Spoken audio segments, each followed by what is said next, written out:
Many people are afraid of big government. They fear what appears to be its unlimited resources, often used to harass, imprison, and kill its enemies. They fear defying the bureaucracy and the thousands of rules and regulations in place to control citizens. The truth is that government is nothing more than a group of individuals with a monopoly on force in a geographic area.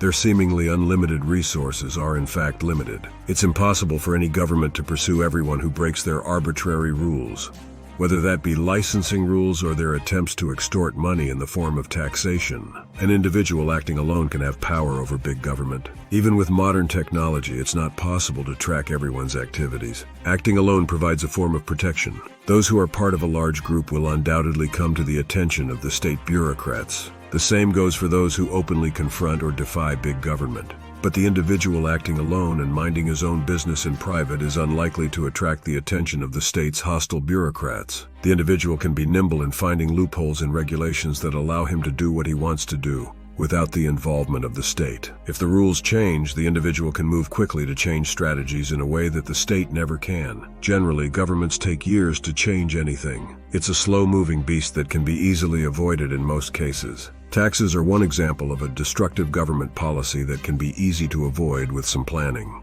The wrong strategy is to invest in expensive tax shelter schemes. The more people that use a heavily marketed strategy, the more likely it is that the scheme will be shut down. Whereas developing personalized strategies and finding your own legal loopholes is something that you can do quietly for years before the rules are changed. The power of the individual should never be underestimated. Each of us has the power to act in our own best interests. We have no moral obligation to feed the beast that is government. As American philosopher Lysander Spooner put it, whoever desires liberty should understand these vital facts: that every man who puts money in the hands of a government puts into its hands a sword which will be used against himself, to extort more money from him, and also to keep him in subjection to its arbitrary will. That those who will take his money without his consent in the first place will use it for its further robbery and enslavement if he presumes to resist their demands in the future. Finding strategies to avoid being robbed and harassed by the government is no different from protecting your home from raiders.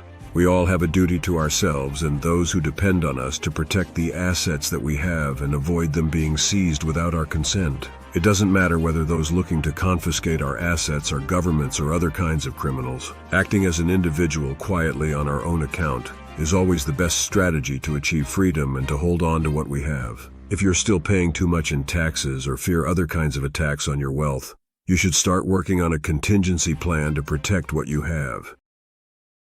For anyone serious about protecting their wealth, Bulletproof Asset Protection is a must-read. This special report provides valuable secret strategies to make sure your money can never be touched or even found. You'll discover how to easily open secret bank accounts.